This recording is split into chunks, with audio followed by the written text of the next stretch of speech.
All right, so today was the first day of front suspension assembly, and they start you off. Well, they start you off with parts I don't have because they're at the powder coater. So then I moved on to the ball joints. Yeah, they start you off with the lower control arm. They don't have that, or I don't have that. Plus, I don't have yet my lower ball joint or bushings. So they've all been ordered and I'm waiting on them. So I jumped ahead to the upper control arm and I installed one of them, which you can see here. And this is their supplied upper ball joint. I did have, actually, I'll do first things first. I had a little bit of difficulty with this one. The ball joint, I believe, has cross-threaded into this. So I'm checking with Factory 5 now to see if I can order just the ball joint mount part. If not, I will have to get that. I'll have to remove it. So I've ordered, there's a socket for it. It looks kind of like, so if you look at Chrysler ball joints, there's a big and a small, and this is unfortunately the big, which fits the Dodge trucks, which I have, which is why I have the socket. And there's also a small one, so I have ordered the smaller one, and this is the small one. It's 1 inch and 59/64, which comes out to like 1.9 something. And so I've ordered it, and it's an OTC. Actually, mine is Power Build or whatever, but the OTC part number is like 8033. If you want to Google it. So I'm going to try to remove that and then see if I can salvage the ball joint mount. If not, whatever. I'll have to figure it out. So, but anyway. So, I guess the manual talks about the old Mark III upper control arm, which mattered what side you had this bolt. So this bolt in the old Mark III should be the forward side, with the welded part being the trailing edge, leading edge, trailing edge. Now with the Mark IV, it doesn't matter as long as the ball joint points outward. You're good. So that's why I have these on the way they are. It would be easy, if they would update the manual. That'd be nice. And then there's measurements. They want you, so there's 2 sets of holes here. They want you to go to the top set of holes, because, which now I question, if that's even correct. Hopefully it is, because I've already installed them and torqued them. You can put these mount holes that are horizontal on the jumps. So, yeah. Oh yeah. Okay. So that's why I'm in the right hole. So the other holes are for the Factory 5 spindles. I'm not using Factory 5 spindles, so that's why I use the top holes. That's right. So there you go. Now you know. Factory 5 spindle. This hole. Mustang spindle. Top hole. Then that's what I'm using. I still need my spindle mount bracket, which is at powder coater as well. So, and then you kind of adjust these, and then there's distances that you have to check to make sure that everything is aligned, or rough aligned. And then, so yeah, I'll figure this part out. I torqued these to, they said 80 to 85, so into 83. And then, after that, you go on to front coilover shock assembly. I have assembled one of the coilover shocks here. If you want to take a look there. It's pretty easy to install. It's not like a strut where you have to compress it. You could just put it together, because this threaded piece comes down pretty far. This threaded piece sits on this snap ring here. This is this is the threaded piece here. So you put this piece onto this, thread it down, put the Delrin washer on, white lithium grease, like that, white lithium grease, stay lube. which you can get at Napa. And then you put the spring on, and then you put the top hat, which is this part here, and then just make sure that your snap ring sits on top of that top piece, which is this here. The snap ring needs to hold that in.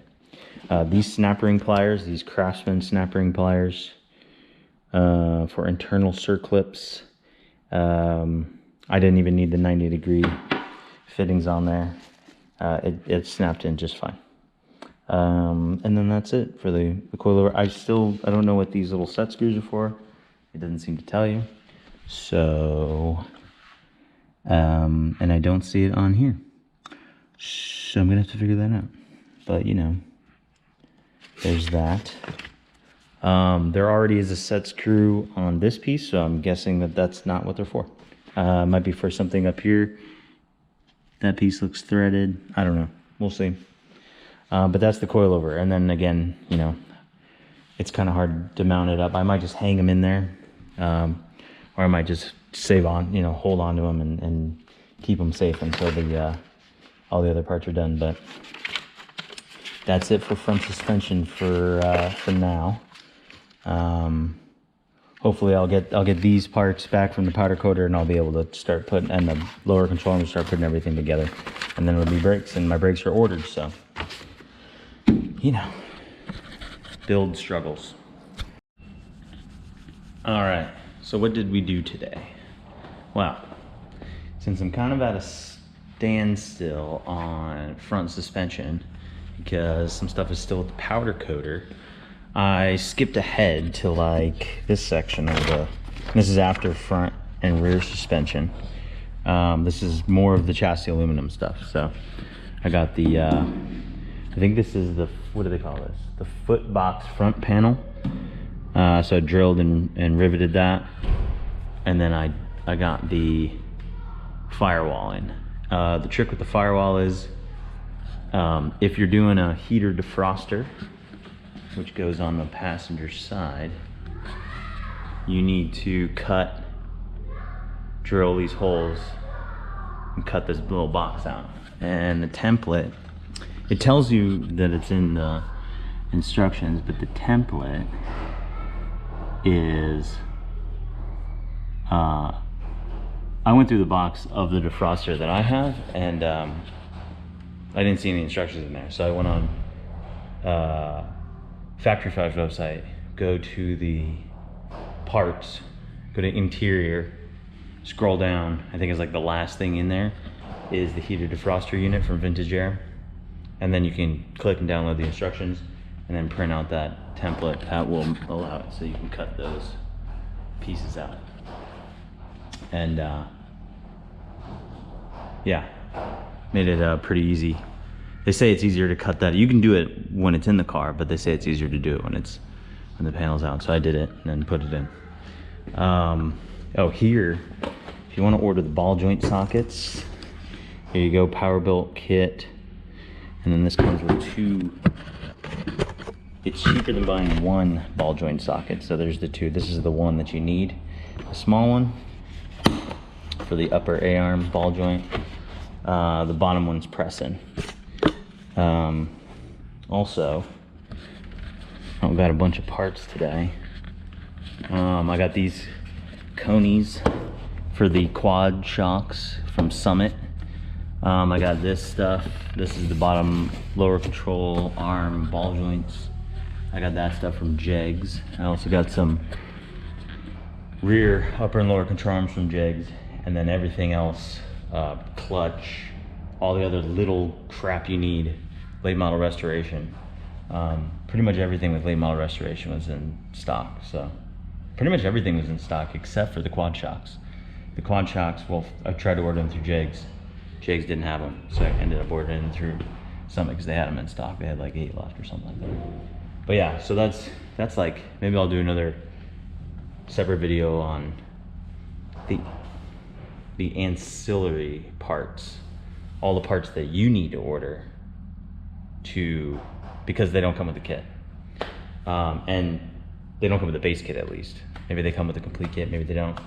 Maybe some of the stuff you still need to order, even if you get the complete kit, I don't know. But for the base kit, you're gonna need to order a bunch of replacement parts to like refinish a bunch of stuff, the brakes, all that stuff. So I'll either do a video on them separately, or as I do them, I'll just mention where I got them at. But yeah, that's it for today.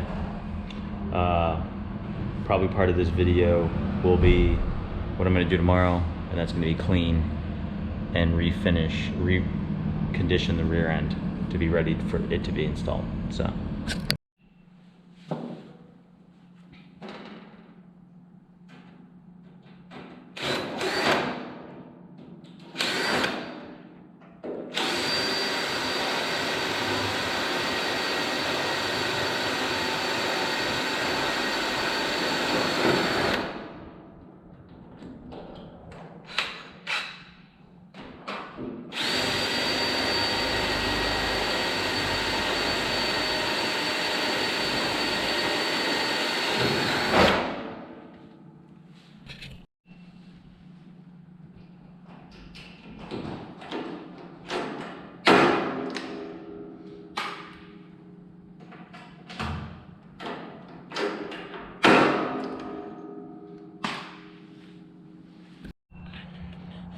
All right, so got a bunch of parts back from the powder coater yesterday.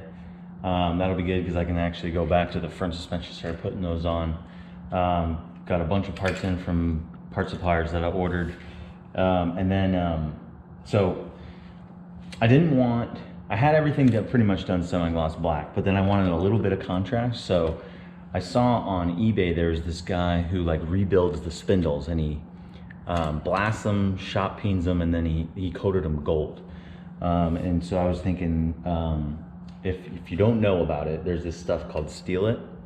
And it's a paint with stainless steel in it. And it's good for coating metal parts because it keeps them from corrosion. And it bonds with bare metal really well. And it started off first in a gray color, and then now they have it in black. So I painted chassis with it before and a bunch of other stuff. And then here's the spindles I painted with yesterday. And it just looks like metal. It's kind of cool. And then, so what else I did was take off all of the stuff from the rear end, because I'm gonna clean it up and paint it. And one of the tricks is getting these bushings out. And Maximum Motorsports actually makes that was one of the parts I was waiting for with my big parts order, was the tool that removes these bushings. Now I'm gonna go polyurethane, so you still need a case with the polyurethane, unfortunately. So I've had to do this before. You have to buy a new set of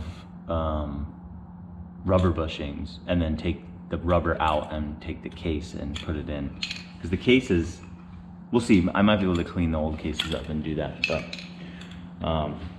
we'll see. But yeah, that's the update now. Yeah. It's slow and steady.